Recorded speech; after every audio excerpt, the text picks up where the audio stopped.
Write a short paragraph in about 80 words describing your favorite season 10. 10 নম্বরের প্রায় 80 শব্দের মধ্যে একটি ছোট্ট প্যারাগ্রাফ লিখতে হবে তোমার প্রিয় ঋতু সম্পর্কে। এখানে প্যারাগ্রাফটি আমি প্রায় 122 শব্দে লিখে রেডি করেছি, তোমরা শুধু দেখে নাও, শুনে নাও এবং শিখে নাও। পয়েন্টসগুলো পড়ছি। নেম অফ দ্য সিজন, সেই ঋতুর নাম কি? ফ্লাওয়ার্স অ্যান্ড ফ্রুটস, কী কী ফুল পাওয়া যায়, কী ফল পাওয়া যায়? ভেজিটেবলস, কী কী শাকসবজি পাওয়া যায়? ফেস্টিভ্যালস, কী কী উৎসব অনুষ্ঠান হয়? হোয়াই ইউ এনজয় ইট, কেন তুমি এই ঋতুটাকে এত বেশি উপভোগ করো, পছন্দ করো। ওকে, তো দেখো তোমাদের বলে রাখি, এই প্যারাগ্রাফ রাইটিংটা আমি নিয়েছি ক্লাস 6-এর Duff and Dhar 2026 English question বাঞ্চের পেজ 288 থেকে নিয়েছি, তোমার সঙ্গে শেয়ার করছি। প্রথমে টাইটেল দিয়েছি আমার প্রিয় ঋতু, মাই ফেভারিট সিজন। তো এখানে খুব সুন্দর পদ্ধতিতে আমি লিখেছি, মানে ধরো যতগুলো পয়েন্ট আছে সে পয়েন্টের মধ্যে কি কি আলোচনা হতে পারে সেই আলোচনাগুলোকে আমি পার্ট করে লিখেছি।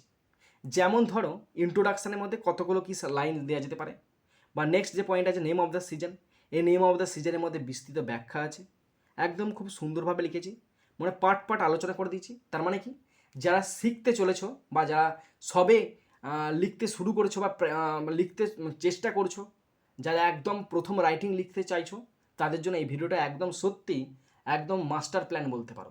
ওকে, তো ইন্ট্রোডাকশানের মধ্যে আমি কী কী লিখেছি তোমরা প্রথমে দেখো।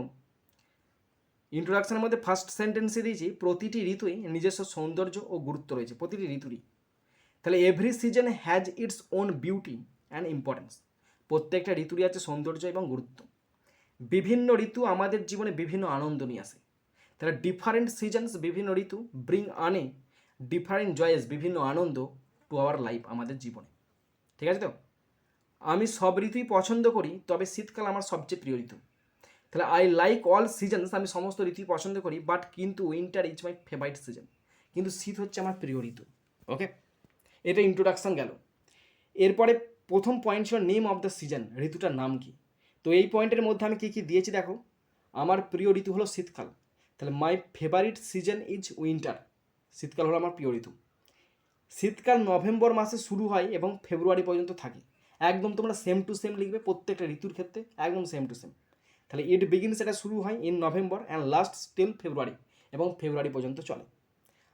আবহাওয়া ঠান্ডা ও মনোরম থাকে, তাহলে দ্য ওয়েদার, আবহাওয়া ইজ কুল, ঠান্ডা অ্যান্ড প্লেজেন্ট এবং মনোরম। নেক্সট পয়েন্ট ছিল ফ্লাওয়ার্স অ্যান্ড ফ্রুটস, তো কী লিখেছি দেখো, এই ঋতুতে গাঁদা, গোলাপ ও ডালিয়ার মতো সুন্দর ফুল ফোটে। ঠিক আছে তো, তাহলে বিউটিফুল ফ্লাওয়ার, সুন্দর ফুল লাইক যেমন Marigold, rose and dahlia Bloom in this season, এই ঋতুতে ফোটে। তারপরে লিখেছি কমলা, আপেল, আঙুর ও পেয়ারার মতো সুস্বাদু ফল পাওয়া যায়। টেস্টি ফ্রুট, সুস্বাদু ফল লাইক যেমন oranges, apples, grapes and guavas are available. Okay, next point ছিল ভেজিটেবলস, শীতকালে ফুলকপি, বাঁধাকপি, গাজর, মটরশুঁটি, মূলোর মতো তাজা সবজি পাওয়া যায়। তো দেখো ফ্রেশ ভেজিটেবলস, তাজা শাকসবজি লাইক যেমন cauliflower, cabbage, carrots, peas and radishes are available in winter. Next festivals, শীতকালে বড়দিন, পৌষ পার্বণ এবং সরস্বতী পূজা পালিত হয়। Christmas, Poush Parbon and Saraswati Puja are celebrated in winter, এগুলো শীতকালে পালিত হয়। সবাই খুব আনন্দের সঙ্গে এই উৎসবগুলো উদযাপন করে।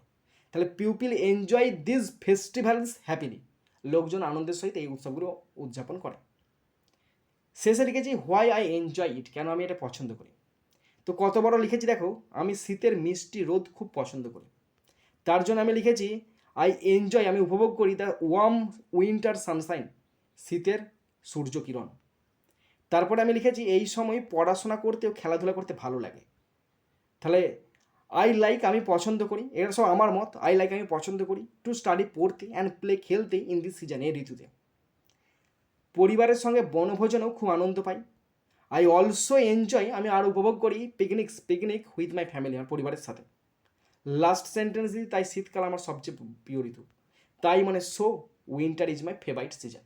ওকে, তো কেমন বোঝালাম তোমরা অবশ্যই বলবে, তোমরা কতটা বুঝতে পারলে অবশ্যই বলবে। যদি কোনো আমাকে অ্যাডভাইস দিতে চাও, কোনো টিপস দিতে চাও, অবশ্যই কিন্তু কমেন্ট বক্সে কমেন্ট করে জানাবে।